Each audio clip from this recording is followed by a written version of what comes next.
Alright, coming up on the end of week 4 of our quarantine here in the US. This week I decided to take a stroll down memory lane with a movie I loved as a kid and the franchise it started that is everything my childhood was about.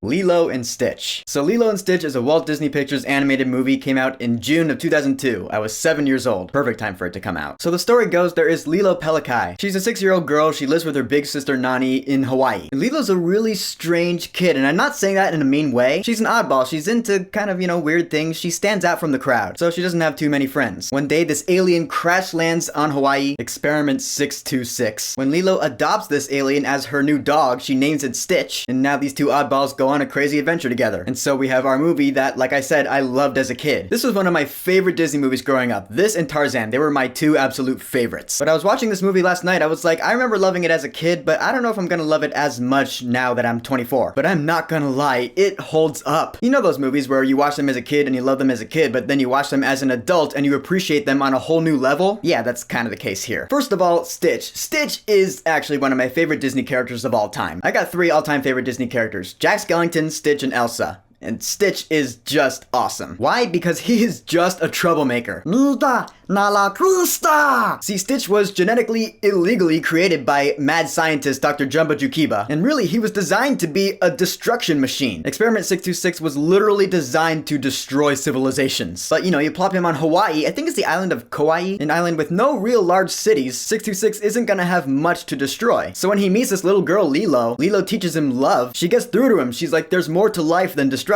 There are fun things to do, like going surfing. And that's at the heart of this movie, is the bond between Lilo and Stitch. That's why the movie's called Lilo and Stitch. But all the while, Stitch is being hunted by Dr. Jumbo Jukiba, who has been sent to Earth to capture him, along with Agent Wendy Pleakley. Yes, his name is Wendy, look it up. Pleakley claims to be an Earth expert, but it's one of those things where he's really not. But Jumbo and Pleakley are pretty much the main antagonists of the film, trying to recapture Stitch so they can take him back. But there are adult themes in this movie too, some things that I totally missed as a kid. Like Lilo lives with her older sister Nani, and that's it. It's just those two. You learn that there used to be a mom and dad, but the movie never explains it, but you imagine they must have died somehow. You don't know. So it's just Lilo and Nani now, and they're a broken family. So when the social worker comes, Cobra Bubbles, who's voiced by Ving Rhames, there is a chance that this social worker could decide that Nani is not a good enough guardian for Lilo. So he could separate the two and break up the family even more. That went completely over my head as a kid. But watching it now, I'm like, yeah, this is real. It's a tough situation that they're in. Nani and Lilo are struggling enough as it is, so when Stitch comes along, he just makes things worse because he was literally designed to destroy. It makes for a lot of fun humor, and most of the humor in this movie is kid-friendly, but there are a couple jokes in there that I didn't get as a kid, and now I do. Like there's this guy, David. He wants to date Nani. Nani rejects him, but then Lilo's talking to David. She's like, don't worry, my sister likes your butt and fancy hair. I watch that now and I'm like, yeah, that is more of an adult joke than not. And it's funny. The animation in this movie is pretty cool too. You notice all the backgrounds, they're all watercolor painted. Makes for a really interesting aesthetic to this movie. And of course, it taking place in Hawaii, it's just beautiful. If you've never been to Hawaii, I strongly recommend going there. It is a gorgeous place. I went there winter break freshman year of high school, and I would love to go back sometime. The music in this movie is really good too. Before I get to the score, I will say that this movie is what introduced me to the music of Elvis Presley. Like I said, I was 7 when this came out, so I'd never heard of Elvis Presley before I saw this movie. So seeing this movie was the first time I'd ever heard the songs like Heartbreak Hotel, You're the Devil in Disguise, Hound Dog, which I actually did a cover of in college. I'll put a link to it in the description if you want to hear it. It was just something I whipped together in my room one day. Point is, Elvis rocks. And now for the score. The score, as a matter of fact, was written by none other than Alan Silvestri. Yes, the Alan Silvestri. He did Back to the Future before this, and after this, he would go on to do The Avengers. And listening to the score of this movie, I'm like, he just writes awesome heroic fanfares.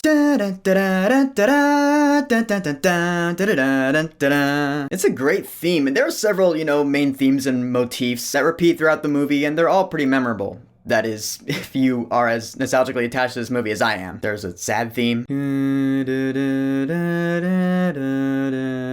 It's all pretty excellent. In the end, Lilo and Stitch to me is a timeless classic. It still holds up 18 years later. What you might not know is that after Lilo and Stitch came out, there was a whole franchise that came after it of direct-to-video sequels. In 2003, they released Stitch the Movie, which really served as a pilot to the TV series. See, Stitch being Experiment 626, you gotta think to yourself, there are 625 other illegal experiments that Jumba made. So the premise is that these experiments are now loose on Hawaii. Each experiment has their own unique ability, like one can cause earthquakes, the other's a lie detector. One has electricity powers, another can create tsunamis, and Lilo and Stitch now have to wrangle them up and turn them good and find them each a place where they truly belong. I watched that show religiously as a kid. I even got the DVD board game Island of Adventures. Yes, I still have it. I haven't played it in like 15 years, but I still have it. It's a good collectible memorabilia thing. It's pretty much Lilo and Stitch the series, the DVD board game. Going around the island collecting experiments, I think. I hardly remember. But while the series was going on, there was another direct-to-video sequel called Lilo and Stitch 2, Stitch Has a Glitch. And the reason they call it Lilo and Stitch 2 is because it takes place before Stitch the movie. So it's before all the other experiments were let loose. And it's also really good. I watched it again last night as well. And then, not too long after that, they concluded the series with another direct-to-video movie, Leroy and Stitch. I haven't gotten around to watching this again yet, but I remember it being a pretty epic conclusion. And it is the conclusion to the Lilo and Stitch story. It's not like there's an anime they made after that. That's real. In fact, I think there were a couple of other shows that they did, but I don't count those as canon. Leroy and Stitch is the conclusion to the Lilo and Stitch story, and that is all I have to say about that. So in conclusion, this video isn't me, trying to convince you to watch Lilo and Stitch if you haven't seen it yet, although you totally should. This video is really just me basking in nostalgia, because the Lilo and Stitch franchise was my childhood in elementary school up through early middle school, and it all started with this awesome movie. Lilo and Stitch is one of my favorite Disney movies, it always will be, with super lovable characters, great morals and lessons, the movie really taught you something. Beautiful animation, awesome music. Lilo and Stitch is pure gold, and to me it always will be. And yeah, if Disney decides to go through and make a live-action remake of this movie,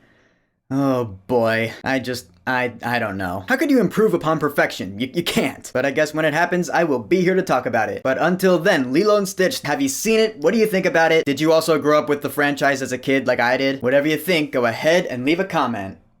And don't forget to subscribe. Aloha!